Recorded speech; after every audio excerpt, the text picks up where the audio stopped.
Well, I have 5 o'clock. So with that, I'm going to call tonight's meeting of the Utility Service Board to order. First item is the approval of the minutes from our previous November 23rd meeting. Are there any questions or updates on the minutes? Okay, seeing none, then is there a motion to approve last meeting's minutes? So moved. Is there a second? I'll second. Okay. And Latrina, can you please call the roll? Roberts, Yes. Kapler, Yes. Bannock, Yes. Sherman, Yes. Parmenter, Yes. Burnham. Yes. All right, perfect. All right, minutes are approved. Thank you. Next up, approval of the claims. First item is standard invoices in the amount of $902,939.46. Are there any questions or comments on invoices? Seeing none, is there a motion to approve the invoices? So moved. Second. All right, and Latrina, please call the roll.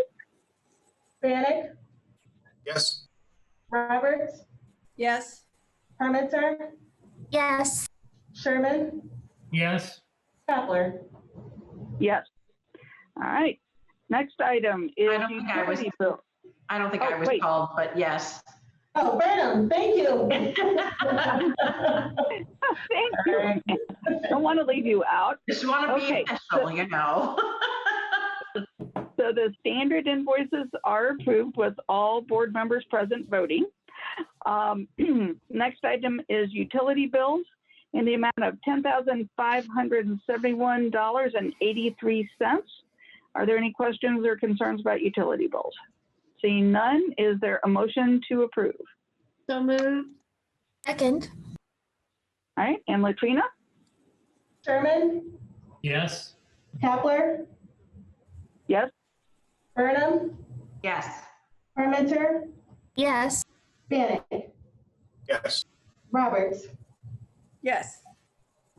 Okay, very good. Next item are wire transfers in the amount of $479,487.23. Any questions or comments on wire transfers? Seeing none, is there a motion to approve wire transfers? So moved. Second. And Latrina? Parmenter, Yes. Bannock, Yes. Kapler, Yes? Roberts, Yes. Burnham, Yes. Sherman. Yes. Okay, wire transfers are approved. Next is customer refunds in the amount of $6,085.63. Any questions or comments on customer refunds? Okay, seeing none, is there a motion to approve them? So moved. Second. And Latrina, please call the roll. Burnham, Yes. oh, thank you. Parmenter, Yes. Sherman, Yes. Bannock, Yes. Roberts, Yes. Kapler. Yes. All right, refunds are approved. Next, we have a special check run for bond payments in the amount of $7,409,074.27. Are there any questions about bond payments? Seeing That's- none. I have one. Oh, yes, sure. That just, I know the bond payments are usually a big number, but 7 million sounds extremely big. Is there a reason? Well, it's both water and wastewater, so that's why it's a larger number. Our, let me see, our water bond payment was, we pay the principal in December and we pay interest in June. So it's a bigger payment in December. Okay, thank you. Any other questions? Okay, seeing none, is there a motion to approve bond payments? So moved. Second. And Latrina, please call the roll. Bannock, Yes. Kapler, Yes. Roberts, Yes. Burnham, Yes. Sherman, yes, Parmenter. yes, All right, those bond payments are approved. Thank you. Next is the consent agenda, and for this, I will turn it over to Vic Kelson. Good evening, everyone. I'm happy to bring the consent agenda for this evening. It totals $42,146.50. The first is to Rural Water Maintenance Company, $20,475 for replacing the septic bed system at Monroe plant. The second is $1,500 to John Lecker for inventory auditor services. The third is Emmy Simpson Company for $11,060 for services related to water metering. At Hoosier Equipment Service Incorporated, $4,565 for removing decommissioned above ground storage tank at Dillman. And finally, $4,546.50 to SSW Enterprises for electrostatic cleaning at all of our facilities. Would any board members like to hear any of these items separately? Hearing none, if there's no opposition, the consent agenda will be approved as recommended by staff. Hearing no opposition, the consent agenda is approved.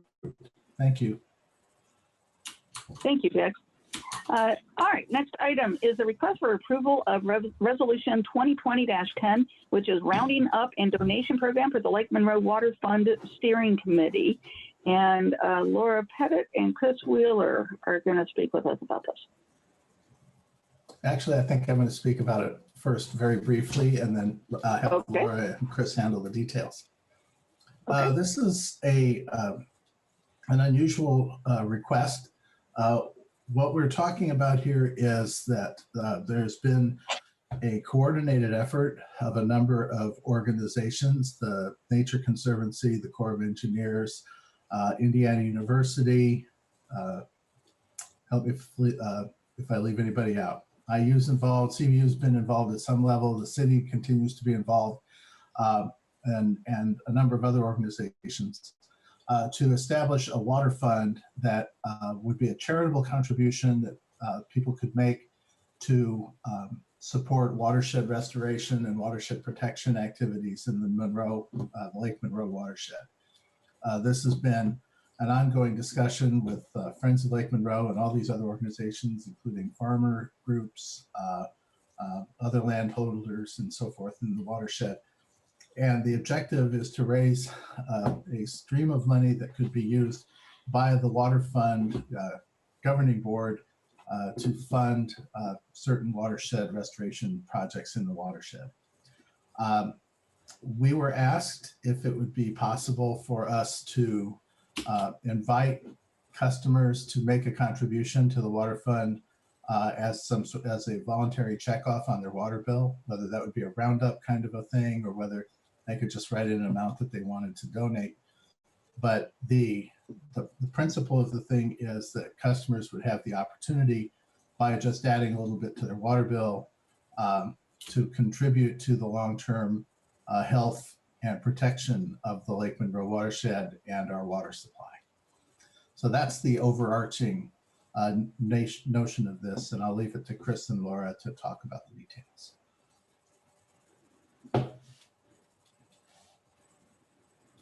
Hi, this is Chris Wheeler with City Legal, and I think Vic covered it pretty well, but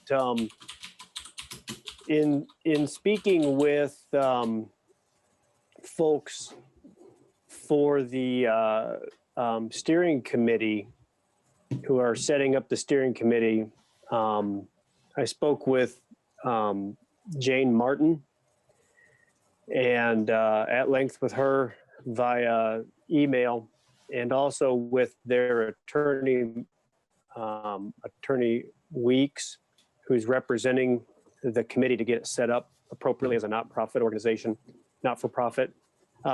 They wanted to have a lot of flexibility in how they might try to raise funds. It'd be seed money at first, but it could be ongoing.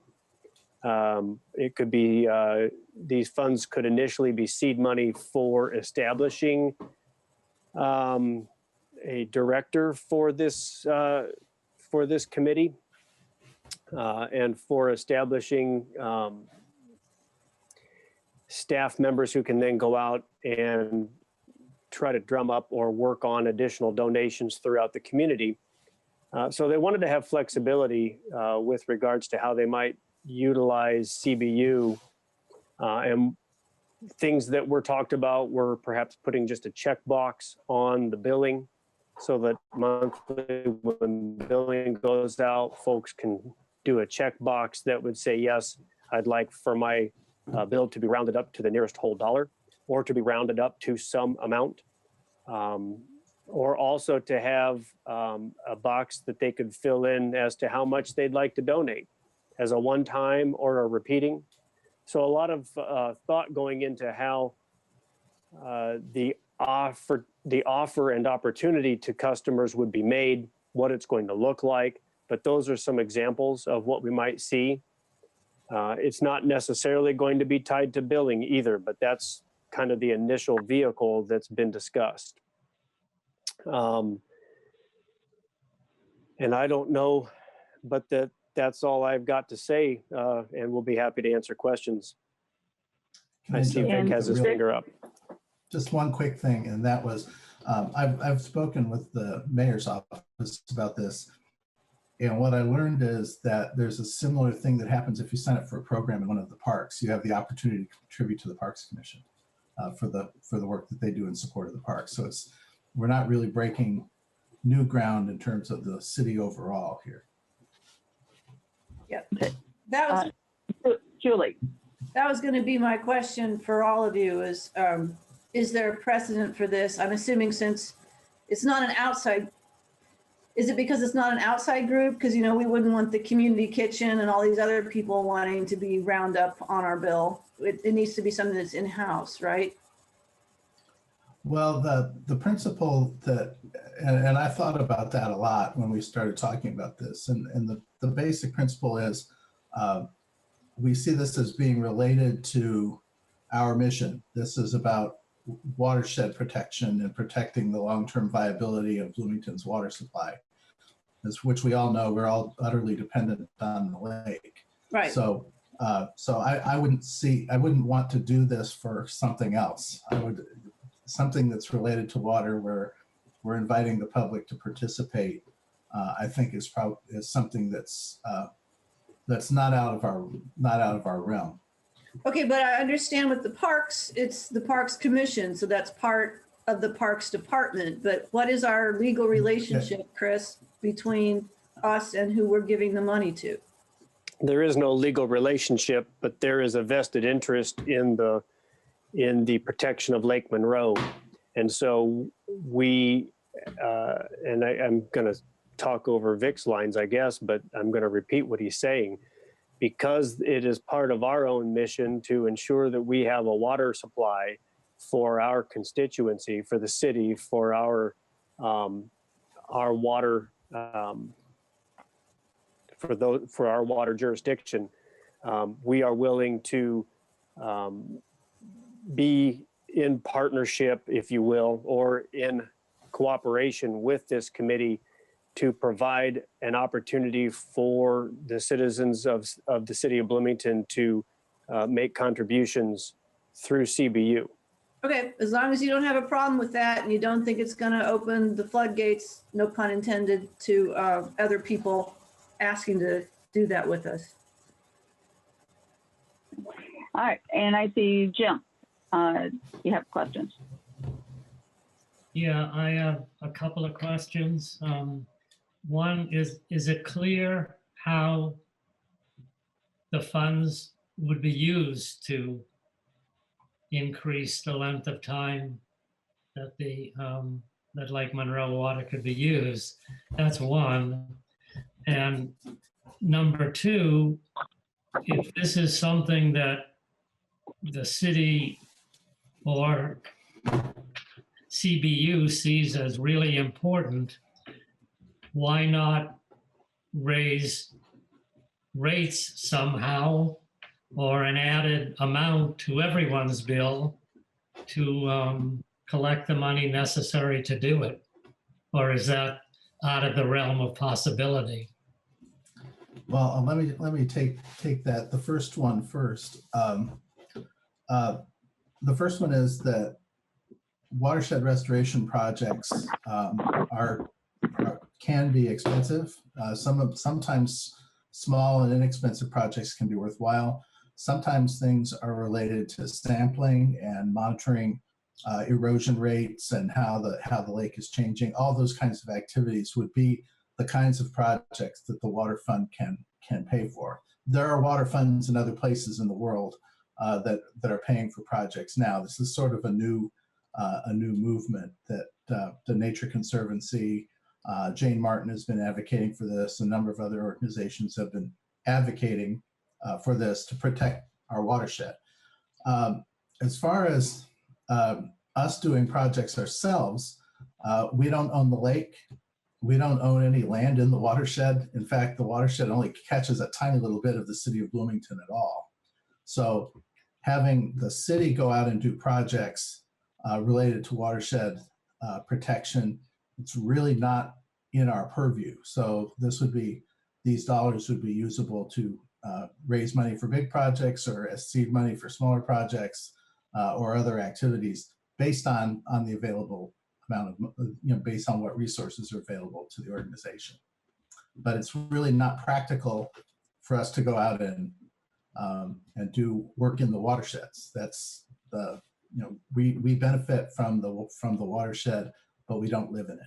I'm not suggesting that we do the work, but that is it in our purview to collect money from people who benefit from our water supply and use to then pay? I mean, we do collect money from people to pay construction people and other people to do work that's important to the water supply of Bloomington. Could this not be done in that way? Well, at some level, we're kind of taking, we're just in the early stage. If someone came to us with a project and said, we'd like the city to participate on this project, as we did on the research program that's going on right now, they came to us and asked us to assist with that particular project, and we agreed to participate on a specific project. This is a more of an ongoing, multi-agency, multi-organization effort to raise money for projects in general in the watershed. And the water fund would be awarding grants, presumably to people who are doing the work. The only participation that we would have in this as a utility is providing a vehicle for people to make contributions to it. Okay, thanks. Amanda. So I have two questions. Well, actually, I think it might be three. Is there a time frame when this addition to the billing cycle or the addition to the invoices would end? I mean, I didn't see that we would enter into this for, say, X number of months or for a year or whatnot. So my question is, how long would this last? My second question is, if there isn't a date put in place, is it not maybe in our best interest to require one? Because as I believe one of the utilities, and I'm not sure if it's Duke or Vectron, or it may perhaps be both, they do have the option to round up for the ability to help pay the bills for those folks that can't pay their bills. And to that end, if this is a mechanism that we can put in place, it may be that we want to evaluate it at some point and change it to perhaps benefit those customers within our rate paying group that might fall into hard times and need that assistance from us. So that's my kind of second question comment in there. And then the third thing is, My concern is that they're not set up yet as a not-for-profit. And I am concerned about the money going strictly for salaries or things like that. I understand what's needed. I know that they need manpower to do this. However, I hate to see fundraising money put almost exclusively towards salaries. And I know once we give that to them, it's out of our control. But those are my three things. So timing, ability to switch it, and concern for the nonprofit angle that hasn't been established yet. Go ahead, Chris. Thanks, Vic. So this to go into an implementation phase, we haven't really discussed any of the real details of how this program might look. But I'd like for this board to keep in mind that these funds are not our funds. This is going to be like a pass-through. Anything that is voluntarily donated by the customer is not a fee. It'll go into a separate fund to be held and then paid out to this committee to do as the committee sees fit. It'll be their funds that they have to account for and spend according to their mission and according to what the federal laws are for their ability to use that funding. It's not ours. So if we wished to set up some kind of a program where we were trying to capture some kind of funding for us to use for our customers, certainly we're allowed to do that and can discuss that at another time to decide whether we want to do something similar to this. As far as how long this is going to take, how long we might do this, at the moment, it's going to go as long as CBU and obviously USB through its approval of these things, as long as we wish for it to. We will want to have an open-ended termination that we can just terminate this when we need to. I believe that's going to have to be one of the terms that we would agree to. Also, anything that we do is going to come before the USB for review and approval before we do it. So this is just getting us launched into it. It's giving us the authority to even engage in this discussion further and to allow the committee to have this resolution in its back pocket when it's discussing funding and whatnot, or getting set up and organized. Megan, you had a question. Yes, thank you. Okay, so I was wondering, with the other 4 surrounding counties, which also use our water, are they being asked as well to contribute to the committee's funding? I can take that one. Okay, so the team that's building the water fund has representation from Brown, Jackson, Lawrence, and Monroe counties. We are only able to reach out to our customers. It's my assumption that if CBU is going to start advocating or putting this possibility out to help the public contribute to the health of the water supply, we could certainly invite our wholesale customers to do a similar program, and the water fund organizers could certainly invite people from the other counties to do a similar kind of program there. But we really only have the ability to talk to our own customers. I guess just what I meant was, has the committee approached Brown, Jackson, Lawrence about this as well? I don't know that they've talked to them about water bills particularly, but I know that they are involved in the program. Thank you. Other questions? Then I have a question, just to clarify on Amanda's point earlier, talking about, funds initially going into salary for like a director of this effort. It looks like, but I want to clarify that there are going to be efforts to fundraise, whether it's grants, seeking donations, and gifts from individuals and legal entities to help fund some of the projects and the work of this committee. So is it appropriate to think that if there were a director hired from the initial startup funds, part of that person's duties would be to raise more money for the work of the committee? Is that correct? Okay. I believe that's true. So it would be kind of spearheading that. Okay. And do we know if the committee is pursuing grants now, other grants and other sources of funding, or is the primary funding going to be through this pass-through of voluntary funds from customers? Well, right now they're in the process of organizing as a 501c3. The city, Alex Crowley from Economic Sustainable Development is actually on that organizing team with them as they're organizing their board. So they're still in that process. We have no intention of doing anything with regards to implementation on this until they are fully organized as a 501c3 and we know exactly who we're dealing with. And at that time, we would come back to you with the details of the program, presuming we go forward. Okay.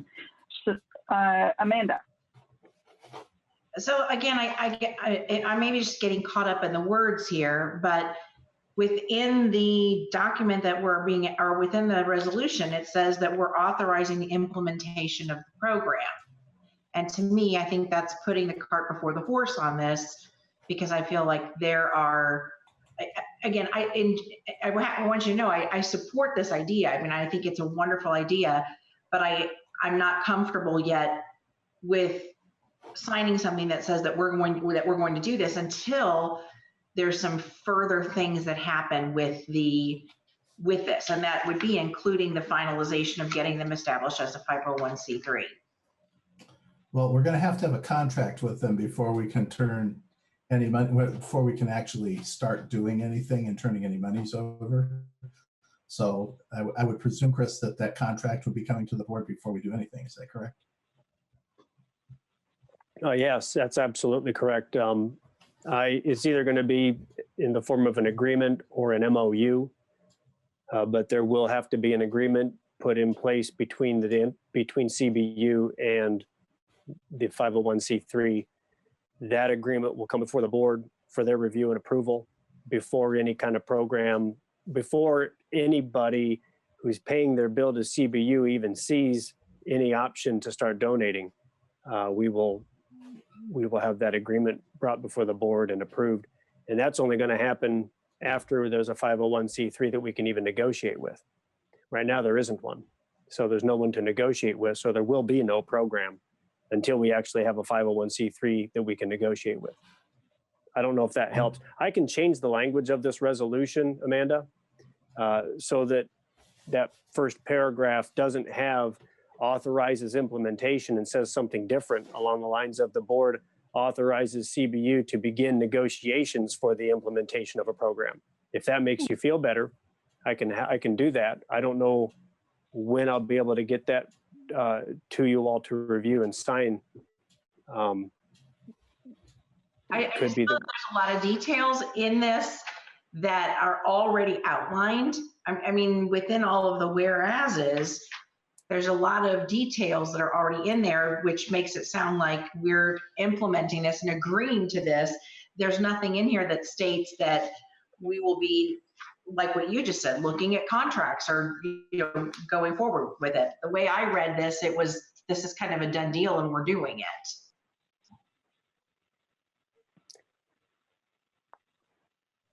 Well, like I said, I can make those edits. And I don't know if we can get it back before the board to review, given how awkward it is with us being in different houses and everything. I'm not sure I can get something back to you to look at yet today on this meeting. I can try.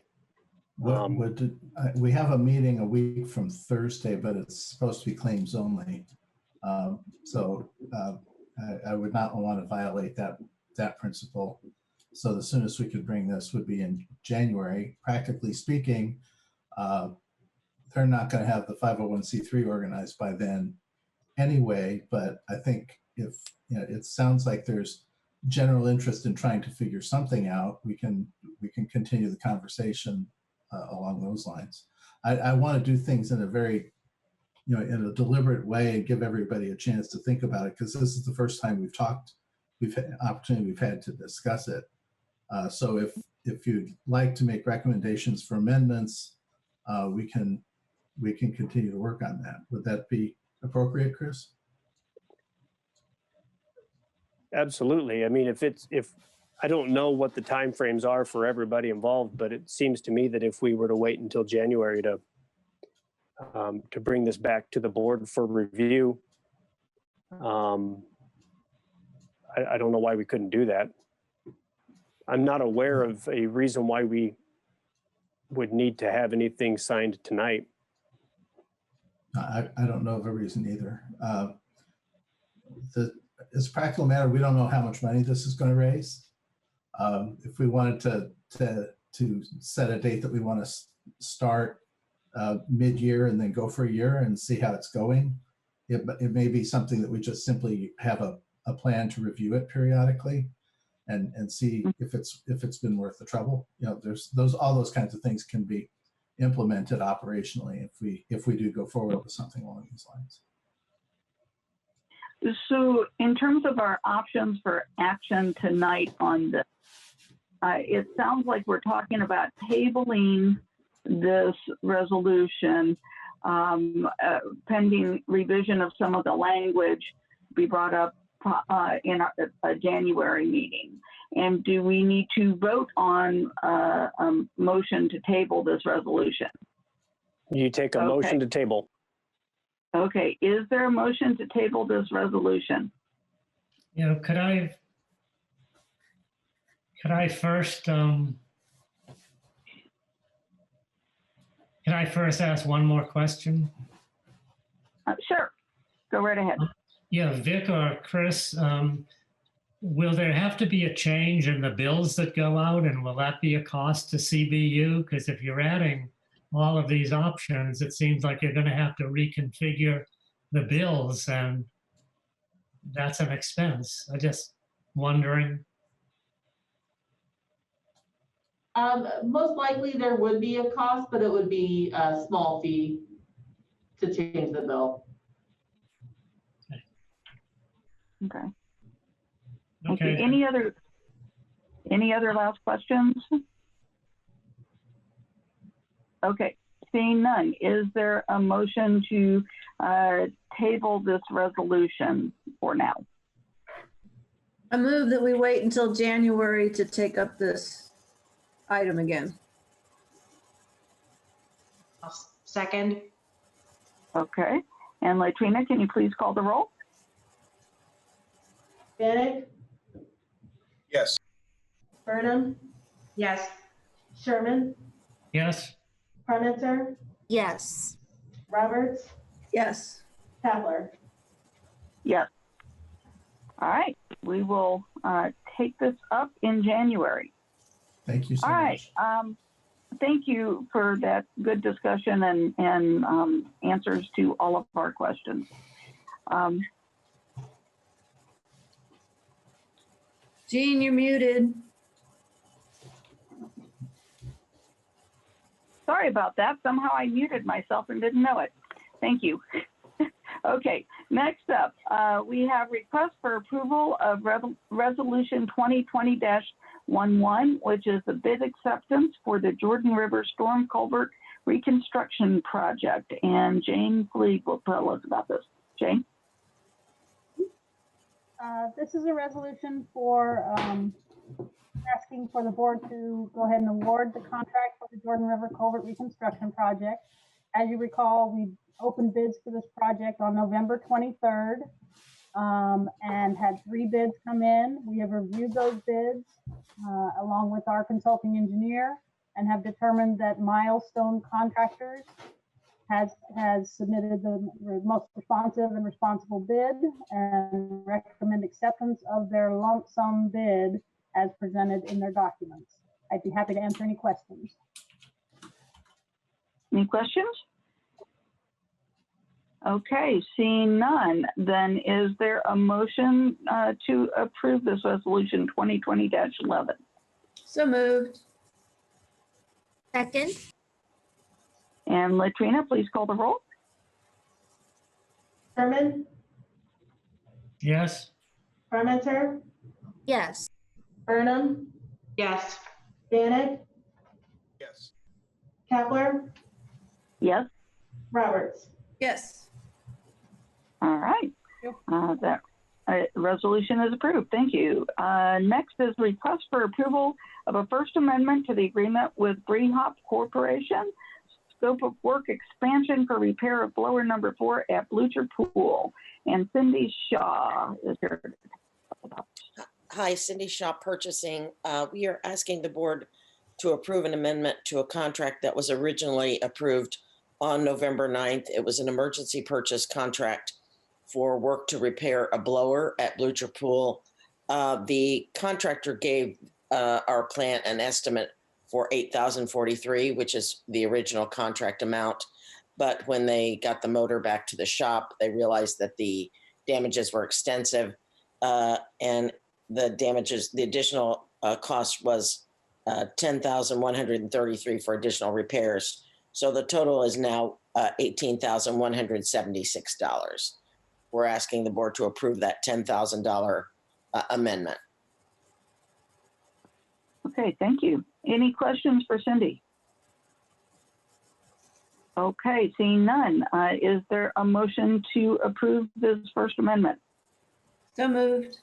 Second, And Latrina? Parmenter, yes. Kepler, Yes. Roberts, Yes. Bannock, Yes. Sherman, yes. Burnham. We couldn't hear you, Amanda. I think you're muted. Yes. Thank you. Thank you. All right. So that First Amendment to the agreement with Freehop is approved. Next item is request for approval of a First Amendment to the agreement with the Airmaster Heating and Air Conditioning LLC for on-call services. And again, Cindy Shaw. Cindy Shaw Purchasing. We currently have an on-call agreement with Freehop for repairs and services on an on-call basis, but we have exceeded the original $6,000 contract and are asking the board to approve an additional $20,000 amendment. This will be the new revised amount of the contract will now be $26,000, and it will extend for the rest of the year, and then we will renew at $26,000. Any questions for Cindy? Amanda? Cindy, I think you said Freehop in this one again, but this was for Airmaster Heating. I just wanted to clarify it that. Yes, my apologies. I meant Airmaster. Thank you. Jason? Yeah, so was the $6,000 that we had initially, was that for a 1 year on-call? What was the time period? Yes, each on-call is for 1 year, and they were they're generally based on the last year's dollar amount, but they have well exceeded this last year's dollar amount. And so we decided to award an additional $20,000. A lot of the work is being done at Dillman, and Dillman is under the Reconstruction project right now. And so there are a lot of small things that need to be done in preparation for that contract. 6,000 to 26,000 is a pretty big jump. I mean, so we're talking about adding $20,000 to it for the 3 weeks that are left in this year. How big does the job get before we actually look at bidding it rather than being on call? Well, the on-calls are based on small individual amounts of work. And we generally restrict the on-call invoice amount to $2,500 per contract. So this on-call contract is available for all plants to use, and also our service center. if we need small HVAC repairs, anyone is available to use those funds for small repairs. Anything over 2,500, we do not generally use the on-call for. We then write a separate contract. That's where I was going with the question. Thank you. Thank you. Any other questions? Okay, then is there a motion to approve this amendment to the agreement with Airmaster Heating and Air Conditioning? Moved. So Second. moved. All right. Second. And Latrina, please call the roll. Roberts, Yes. Kavler, Yes. Sherman, Yes, Bannick, Yes. Parmenter, Yes. Burnham. Yes. Okay, that request is approved. Next, I want to send a reminder out to anyone who might be watching our meeting on our Facebook live stream. We will be having petitions and communications coming up in a little bit for the public. So if you have any comment you would like to give, please put that in the comment section of the live stream, and Holly will read that in our meeting. So is there any old business from the board? No. Any old business from staff? No. New business. I have one item of new business, but do any of the other board members have new business? All right. Then I will share that we need to be thinking about determining leadership for the board next year. We're coming to the end of the year. And so I'm going to suggest that Latrina could set up a Zoom call for all of us to be able to chat. Normally we might do that after a meeting and just think about, who might be interested in being president for next year, vice president. So if that's okay with all of you, I might suggest that we do that offline in a separate meeting. Jean, I don't think we're allowed to do that. Yeah, I'm going to jump in. Hi, Chris Wheeler, City Legal. And you can't have an offline board meeting.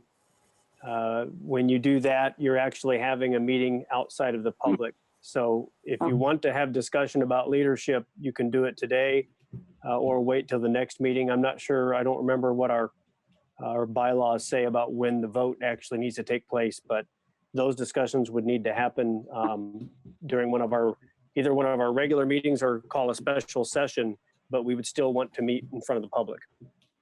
Okay, thank you for that clarification. But you can solicit people who are interested in serving at this point to make sure that they're ready to talk about it come whenever the organizational meeting is. So we can talk amongst ourselves one-on-one. We just can't all get together and discuss it because then it's a meeting. Okay. Yeah, that's the way we've done it in the past. And I feel bad because I asked Jean to be vice president and then she's been president all year. But, I really believe that we need to keep our leadership fresh and that 3 years was the maximum I wanted to do it because then we need to take turns. So, if Jean were to pick it up next year, then she'd already basically have 2 years in, and someone else who might consider being president. I think we should all try to take a turn at some point, could be vice president for next year. So if you want to learn the ropes, vice president's pretty easy unless the president gets sick. In which case you still learn how to do it. So, Yeah. But yeah, and I'll just toss out, I'm open to moving into that official president role if you all are interested in having me continue in this acting president role, only more officially. But I also am open to, discussion. I mean, it's fine if somebody else is interested in taking that on as well. We can vote on that. But also be thinking about, is there anybody interested in maybe vice president role for next year? I believe the organizational meeting is the first meeting in January. Okay. That's what So I believe it was the last time. So. Okay. All right. So we will take this up again at our first meeting in January and vote on leadership at that point. So, okay. All right. Then, is there any new business from staff? Maxine. Okay. And I don't think we have any subcommittee reports, correct? Mhm. Okay. Then staff report. Vic. Thank you. We don't have a lot of staff reports except that we had 2 additional COVID cases, one at the Blucher pool plant and one at the Monroe plant, as was announced in the paper. I'm aware that one of those employees has come back to work, but we continue to do all the precautionary things we can to keep our people safe and healthy. And we have continued our discussions with our contractors regarding the contours of the water rate discussion that we're going to have in the first quarter next year. We've got some basic numbers that I'll be sharing in the coming weeks, and we'll be talking with our major customers about that as well. So we would expect that to be coming in the first quarter of next year. Other than that, I hope everybody had a happy Thanksgiving, and we'll see you at the next meeting. Okay. Thank you, Vic. And all right. Moving on. Holly, are there any communications from the public on Facebook Live? Nope, no questions or comments via Facebook. Okay, then I would entertain a motion to adjourn. So moved. All right, we are adjourned. Thank you, everyone. Have a good evening.